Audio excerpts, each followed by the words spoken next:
Hello student, welcome to MS Vishwakarma classes. आज हम लोग क्वाड्रेटिक इक्वेशन के ग्राफ में कुछ आगे सीखेंगे। तो आज का पहला जो क्वेश्चन है वो ये है कि draw the graph of x square minus four x plus four. तो सबसे पहले आप देखिए कि जो आपको हमारे पास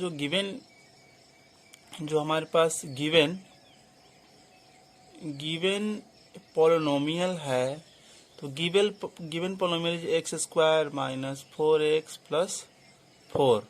ठीक है, आप देखिए कि यहाँ पर जो एक्स स्क्वायर का जो कोफिशिएंट है उसको एक स्क्वायर का कोफिशिएंट ए कहेंगे। ए 1 है, मीन्स मोर देन जीरो। तो मोर देन जीरो है तो क्या होगा, इसका मतलब कि इसका जो ग्राफ होगा अपवर्ड होगा, पाराबोला होगा, अपवर्ड पाराबोला होगा। पहली बात यहाँ क्लियर निकल कर आ गई, अपवर्ड पाराबोला। अब हम लोग दूसरी बात यहाँ पर निकालते हैं। आप देखिए ए कितना हुआ आपका, यहाँ 1, तो ए यहाँ माइनस फोर, तो ये बी बन जाएगा और ये आपका सी बन जाएगा। तो आप यहाँ पर डी निकाल लीजिए, बी ए स्क्वायर माइनस फोर ए सी, तो माइनस फोर के स्क्वायर और ये फोर फॉर्मूले का। उसके बाद ए चाहिए और सी चाहिए, तो 1 इंटू फोर कर देंगे, तो ये 16 माइनस 16 इक्वल टू 0। आपको बताया गया है कि जी जब D when D is equal to 0, तो आपका जो ये होगा है ना, पॉलिनोमियल जो होगा इंटरसेक्ट एक्स एक्सिस को इंटरसेक्ट करेगा एट ए पॉइंट, एक पॉइंट पर आपको काटेगा। ठीक है, एक पॉइंट पर काटेगा जब डी 0 को इक्वल हो जाएगा। तो अब इसमें आगे हम लोग बढ़ते हैं। आगे इसमें हम लोग निकालेंगे अभी कि इसको सॉल्व करेंगे। y मानेंगे, y equal to x square minus four x plus four, इस तरह से करेंगे और y को 0 बनाएंगे। तो x square minus four x plus four equal to 0। जब इसको सॉल्व करेंगे, फैक्टराइज करेंगे, तो x माइनस टू आएगा और x माइनस टू आएगा। तो इसका वैल्यू कितना आ गया, 2 आ गया और 2 आ गया।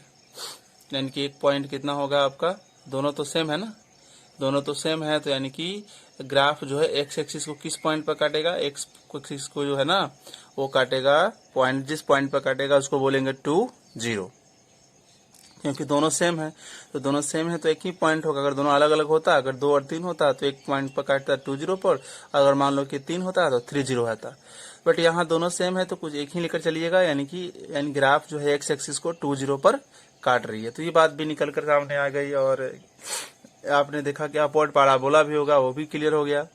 अब हम लोग इसका निकाल लेते हैं भी। तो भी निकालने का फॉर्मूला होता है माइनस बी बाई 2a और माइनस डी बाई 4a। अब इसमें हम लोग वैल्यू रख देते हैं। तो वैल्यू रख देंगे तो कितना निकल के हमारा आ जाएगा, कितना निकल के आ जाएगा माइनस। अब बी जो है आप देख सकते हैं ऑलरेडी माइनस है, यानी कि माइनस 4, बी पहले से माइनस है, 2 इंटू 1, डी ये माइनस हो गया और डी आया है आपका 0 और 4 इंटू 1, तो कुल मिलाकर ये तुम्हारा प्लस हो जाएगा। तो प्लस 4 बाई 2 यानी कि 2 होगा और ये 0 कोई साइन लेता नहीं है माइनस, तो 0 बाई समथिंग 0। यानी कि हम देख रहे हैं कि हमारा जो वर्टेक्स होगा ना, वर्टेक्स होगा वो होगा 2 0, वर्टेक्स भी 2 0 होगा। अब इसके बाद हम लोग क्या करते हैं कि ये ग्राफ y एक्सिस को काटेगा। अगर ये ग्राफ जो है y एक्सिस को काटेगा तो वो कैसे कैलकुलेट करेंगे, तो x का वैल्यू 0 कंसीडर कर लेंगे और इस इक्वेशन में रखेंगे, इस इक्वेशन में। तो y का y ये 0 हो जाएगा, ये 4 इंटू 0 होगा प्लस 4 होगा। तो y इक्वल टू 0 0, ये दोनों 0 ओनली क्या आया, 4 आया। यानी कि ये y एक्सिस को कहाँ काटा, x 0 और y 4, ये इसका पॉइंट होगा, x का 0 है, y का 4 है। तो इस तरह से हम सारा डेटा हमारे पास आ गया। हम सारे डेटा को अब यहाँ पर रखते हैं। तो अब यहाँ देखिए इसका ग्राफ कैसे ड्रॉ करेंगे। आप इस तरह से लेते हैं इसको, 0 1 2 3 -1 -2 x डैश 1 2 3 4 y हो गया, -1 -2 -3 y डैश। सबसे पहले आप देखिए कि ये जो पहला जो पॉइंट आप यहाँ दिखाइएगा कि ये जब इसको सॉल्व किए तो x इक्वल टू 2 आया, यानी कि एक ही आएगा 20 यानी कि 20 x एक्सिस पर x का वैल्यू 2 है। 20 का मतलब क्या हो गया? 20 का मतलब हो गया कि x का वैल्यू 2 है, y का वैल्यू 0, यानी कि x पे ये दिखाया जाएगा। तो x ये है, x ये है, तो यहाँ आ जाएगा 20, यानी कि 20 ये हो गया।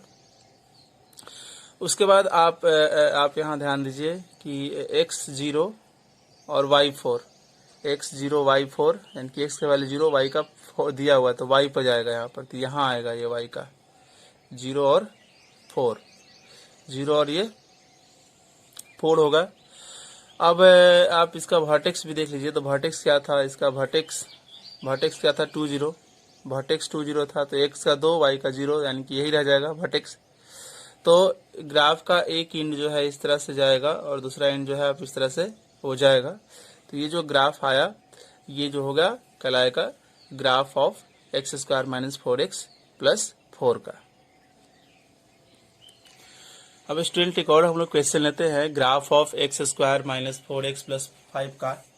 तो इसमें आप ध्यान दीजिए कि इसमें जो हमारा जो कोफिशिएंट यहाँ पर जो 1 है, a का वैल्यू 1 आया, ग्रेटर देन 0 है, यानी कि अपवर्ड होगा, पाराबोला, अपवर्ड पाराबोला हो गया।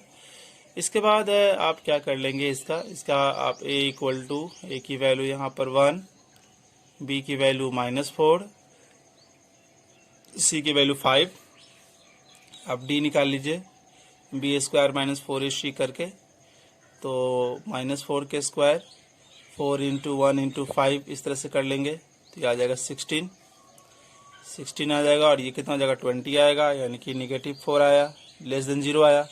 लेस देन 0 का मतलब कि x एक्सिस को ये नहीं काटेगा, does not intersect x axis को कहीं नहीं काटेगा, या तो x एक्सिस के अबव होगा या x एक्सिस के बिलो होगा। इसके बाद हम लोग वर्टेक्स निकाल लेते हैं। वर्टेक्स का फार्मूला -b/2a -d/4a माइनस और BRD माइनस और 2 × 1 -5, सॉरी d की वैल्यू कितना आया है? -4 ये फार्मूला का, और d का -4, RD माइनस ये आया है। चलिए इसके बाद आप देखें कि क्या हुआ, 4 × 1, इसकी वैल्यू सॉल्व कीजिए, तो ये +4/2 2 आ जाएगा, ये 1 आ जाएगा, यानी कि वर्टेक्स हो गया 2 1। x एक्सिस को तो काटेगा है ही नहीं है, x काटेगा नहीं, तो इसको सॉल्व करने की कोई ज़रूरत नहीं है, बस केवल आप y निकाल लीजिए। इस कंडीशन में x², इसको फैक्टराइज आप कर ही नहीं सकते हैं, ठीक है। तो क्योंकि x एक्सिस को काट ही नहीं रहा, तो इसका कोई सोल्यूशन तो होगा नहीं, 0 तो होगा नहीं, तो फैक्टराइज करने की कोई ज़रूरत नहीं है और कर भी नहीं सकते हैं।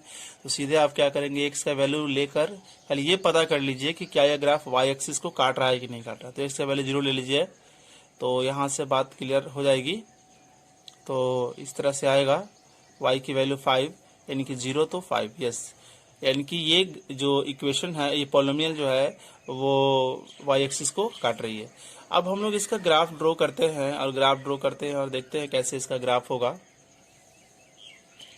तो इसका ग्राफ ड्रॉ हम लोग कर रहे हैं 0 1 2 3 4 5 x, ये x डैश 1 2 3 4 5 6 7, ये y और नीचे y डैश।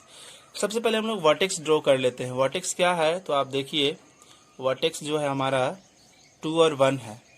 वर्टेक्स हमारा 2 1 है, यानी कि 2 और इधर से 1, ये हमारा वर्टेक्स हो गया V2 1, ठीक है। अब आपको पता है ग्राफ का माउथ जो है अपवर्ड है, यानी कि ये इधर से ऐसे जाएगा। तो अब देखिए y एक्सिस को कहाँ काटा, 0 5 पर, यानी कि ये 0 5 हो गया। ग्राफ का एक एंड इधर से जाएगा, ठीक है। दूसरा एंड जो है रफली, एक्चुअली हम लोग रफली डायग्राम ड्रॉ कर रहे हैं, तो दूसरा एंड जो आप ऐसे दिखा दीजिए, ठीक है। तो ये आप देखो क्या इस ग्राफ का कोई 0 होगा, नंबर ऑफ जीरो आपसे पूछा जाए अगर कितना नंबर ऑफ जीरो आएगा, तो आप सीधे बोलेंगे कि ये ग्राफ एक्स एक्सिस को कहीं काट ही नहीं रहा है, इंटरसेक्ट नहीं कर रहा है, तो इसके जीरो नील होंगे, मतलब नथिंग, कुछ भी नहीं होंगे। तो इस तरह से मैंने 3 एग्जाम्पल लिए और क्वाड्रेटिक पोलिनोमियल के ग्राफ को समझाया। एक में मैंने बताया था कि 2 पॉइंट पर काटेगा एक्स एक्सिस को। फिर दूसरा एग्जाम्पल लिया, उसमें भाई देखा कि दोनों जीरो सेम आ गया तो 1 पॉइंट पर काटा, और इसमें आपको किसी पर नहीं काटेगा, एबव होगा। तो कैसे उसका ग्राफ तीनों का ड्रॉ करेंगे और कैसे उसको निकालेंगे सारे वैल्यू को, सारी चीज़ें बताई गई। अभी हम लोग क्यूबिक के बारे में जानेंगे, क्यूबिक के ग्राफ थोड़ा सा देखेंगे हम लोग। सो ग्राफ ऑफ क्यूबिक पोलिनोमियल देखिए, और इसके लिए मैंने एक क्यूबिक पोलिनोमियल ले लिया है एक्स के पावर 3। क्यूबिक पोलिनोमियल पता ही है कि इसका फॉर्म होता है, इसकी जो डिग्री होती है वो 3 होती है, तो यहाँ 3 डिग्री दिख रही है, तो ये क्यूबिक पोलिनोमियल है। अब इसका ग्राफ कैसे ड्रॉ करेंगे, तो इसका ग्राफ ड्रॉ करना बहुत ही आसान है। एक्स और वाई की वैल्यू आप यहाँ पर आप इसका सॉल्यूशन टेबल बना लेंगे। एक्स की वैल्यू 0 कंसीडर करेंगे, तो जब एक्स की वैल्यू 0 कंसीडर करेंगे तो जब हमारा वाई क्या होगा, y इक्वल टू 0 का पावर 3, यानी कि y भी 0 आएगा, तो 0 कर लिया। अब x की वैल्यू -1 कंसीडर करेंगे तो y इक्वल टू -1 के पावर 3।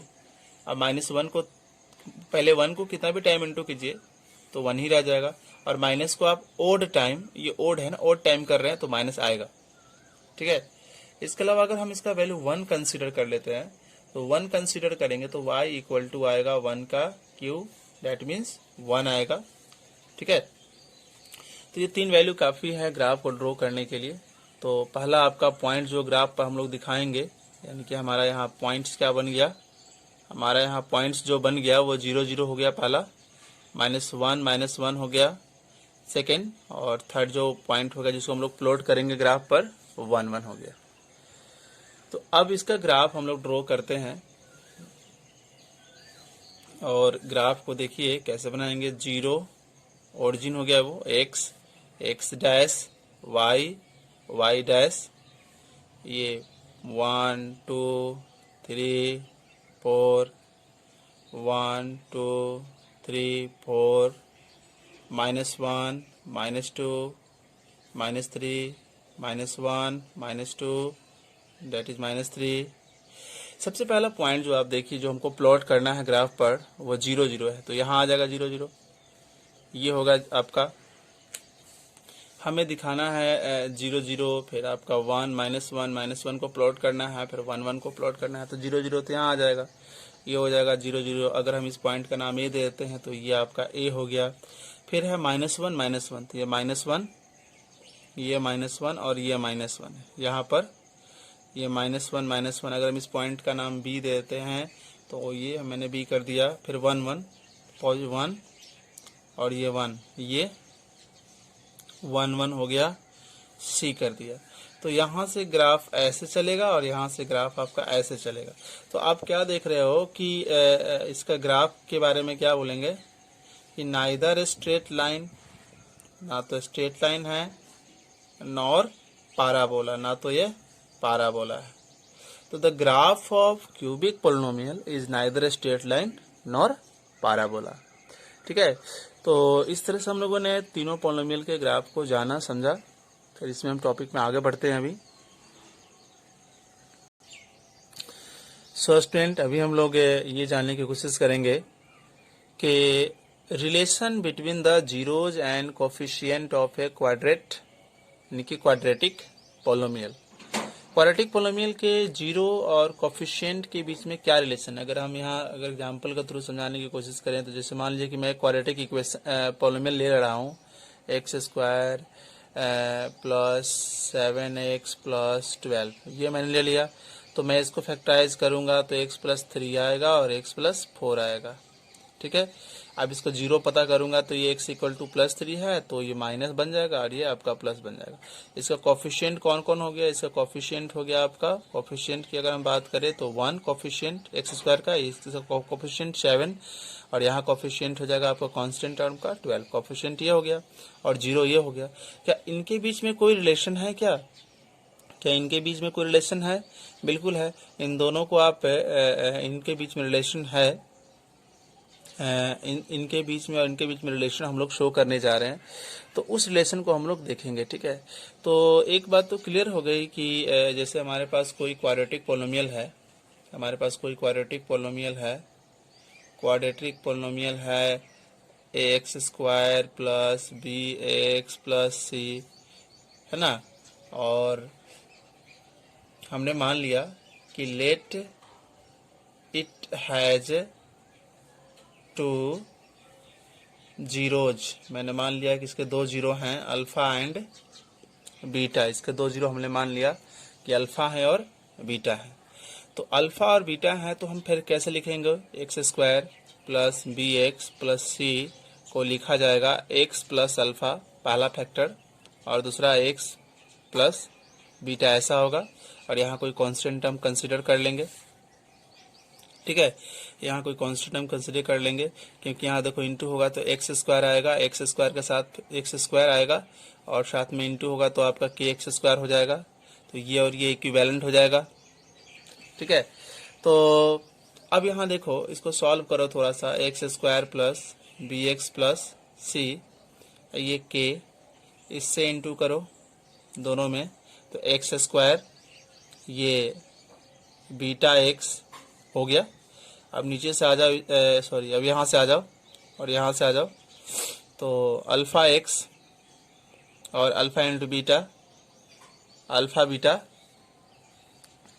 तो अब यहाँ देखोगे कि आया x square plus b x plus c, यहाँ के, इसको थोड़ा सा हम लोग अरेंज कर लेते हैं, एक्स स्क्वायर प्लस इसको एक्स कॉमन कर लेते हैं और अरेंज कर लेते हैं, अल्फा प्लस बीटा, यहाँ अल्फा इंटू बीटा।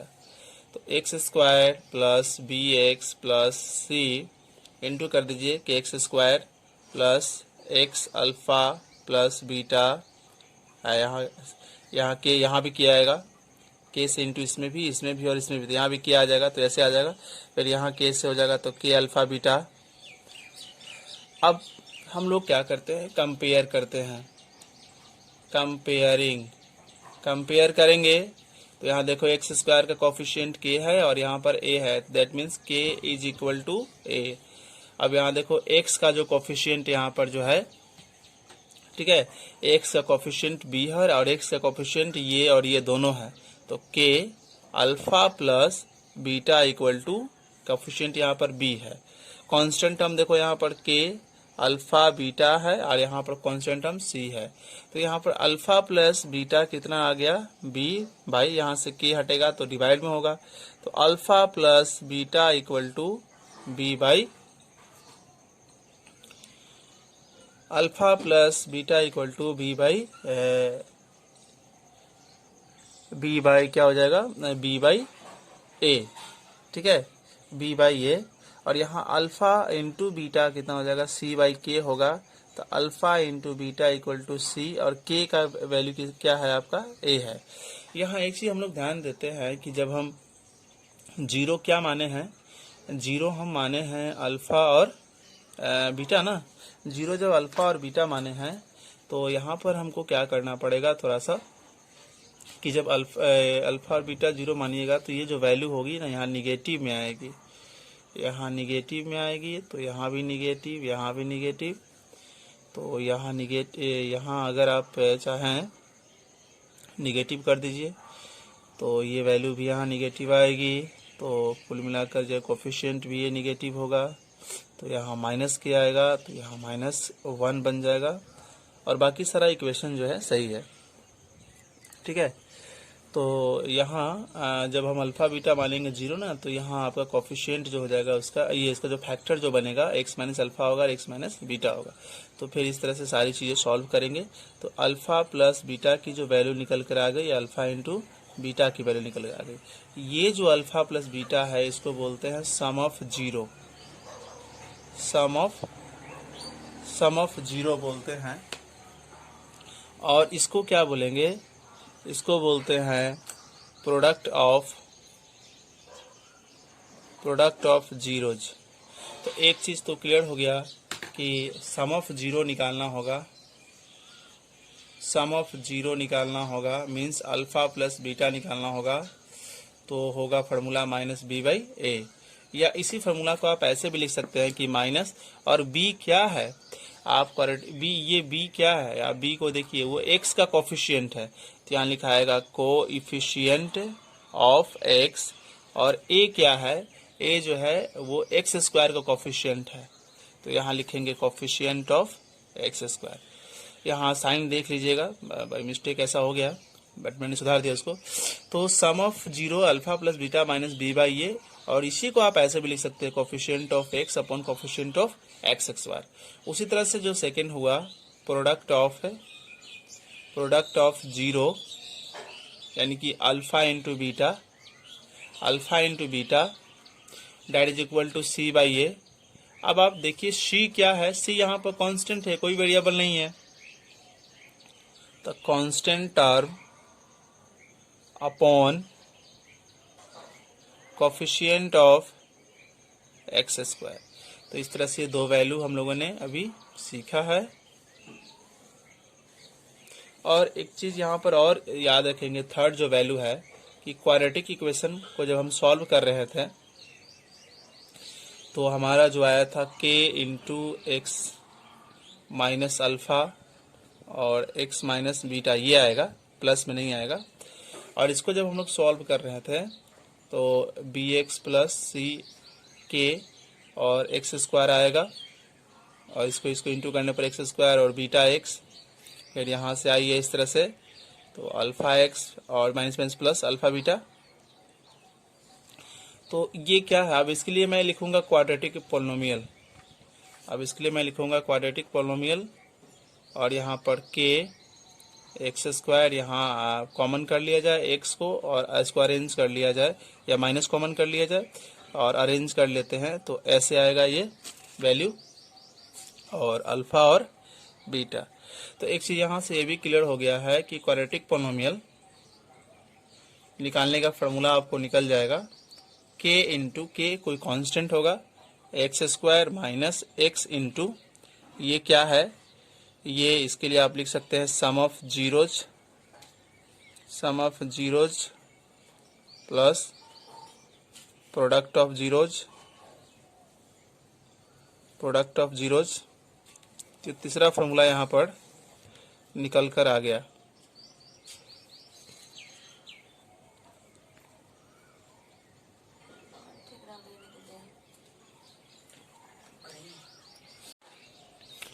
अभी हम लोगों ने भी जो फार्मूला सीखा है तो उस फार्मूले पे हम लोग कुछ क्वेश्चन करते हैं।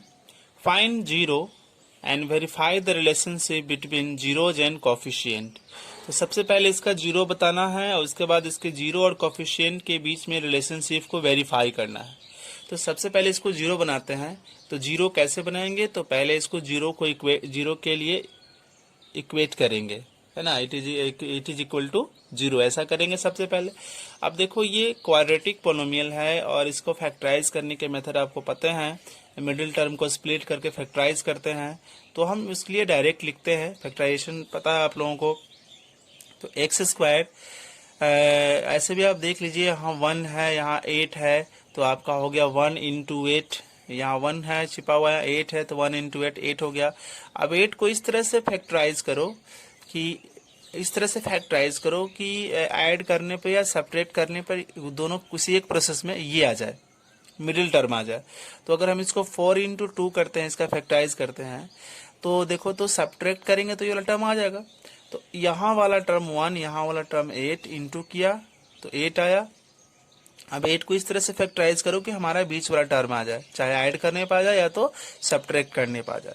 तो 4 इंटू 2, 4 2 जा 8 होगा और सब्ट्रैक्ट करने पर हमारा ये आ जाएगा। तो माइनस, और माइनस मैंने बाहर निकाल लिया, ये 2 था तो 2 के लिए मैं लिखूंगा 4x माइनस 2x और माइनस 8 इक्वल टू 0। अभी हो जाएगा एक्स स्क्वायर माइनस 4x, अब ये माइनस माइनस प्लस 2x और माइनस 8 इक्वल टू 0। अब इसको कॉमन कर लेते हैं और इसको कॉमन कर लेते हैं। तो x को कॉमन कर लिया तो यहाँ x माइनस 4 और यहाँ 2 कॉमन किया तो x माइनस 4। तो अब इन दोनों में क्या कॉमन है, x माइनस 4 कॉमन है, तो x माइनस 4 और x प्लस 2। इस फैक्टर को 0 बनाएंगे तो x की वैल्यू क्या निकल कर आएगी, माइनस में है तो पॉजिटिव आएगी और ये पॉजिटिव है तो नेगेटिव आएगी, यानी कि 0 आपका निकल गया। यहाँ जो क्वेश्चन बोल रहा था कि फाइंड 0, तो 0 हम लोगों ने कैलकुलेट कर लिया। तो इसका मतलब कि हमारा 0 यानी कि एक अल्फा होता है और एक दूसरा 0 होता है वो बीटा होता है। तो मैंने इसको अल्फा मान लिया, इसको बीटा मान लिया, इसको आप अल्फा मान सकते हो, इसको बीटा, किसी को भी अल्फा बीटा मान सकते हो। तो 0 कैलकुलेट कर लिया, उसके बाद मैंने मान लिया कि 4 हमारा अल्फा है और -2 हमारा बीटा है। अच्छा, अब हम कोफिशिएंट इसका निकालेंगे, कोफिशिएंट निकालने की कोशिश करेंगे। तो कोफिशिएंट ए, देखिए कोफिशिएंट ए यहाँ से आता है और बी जो हो गया वो x का कोफिशिएंट होता है जो -2 है, और c जो होता है वो कांस्टेंट टर्म है जो -8 है। इसके बाद अल्फा प्लस बीटा आप निकालेंगे, फार्मूला होता है -b/a, फार्मूला होता है -b/a। तो अल्फा की वैल्यू आपको पता है 4 प्लस बीटा की वैल्यू है -2 इक्वल टू माइनस, और b ऑलरेडी माइनस है तो -2, और a जो यहाँ पर है वो 1 है, तो 4 ये हो जाएगा -2, ये 2/1, 2 इक्वल टू 2। चलिए ये वेरीफाई हो गई क्योंकि दोनों तरफ की वैल्यू सेम हो गई। अब अल्फा इंटू बीटा, इस वाली रिलेशन को वेरीफाई करेंगे, that is equal to c/a, और अल्फा की वैल्यू 4 इंटू बीटा की वैल्यू -2 और c की वैल्यू कितनी है -8 और a की वैल्यू 1, तो it is -8, it is also -8। So alpha plus beta and alpha into beta दोनों वेरीफाई हो गया। अब यहाँ लिखेंगे इट इज वेरीफाइड। तो इसी क्वेश्चन में बोल रहा था कि पहले आप 0 पता करो, 0 पता करने के बाद 0 और कोफिशिएंट के बीच में जो रिलेशन है, यानी कि एक रिलेशन ये है और एक रिलेशन आपको क्वाड्रेटिक पोलिनोमियल के लिए है, इसको वेरीफाई करना है। जब हम क्यूबिक का पढ़ेंगे तो क्यूबिक का भी अलग से रिलेशन आएगा 0 और कोफिशिएंट का, फिर बाई क्वाड्रेटिक का आएगा तो उसको भी हम लोग प्रूव करेंगे और पढ़ेंगे। तो इस तरह से सारे क्वेश्चन आपके बनेंगे।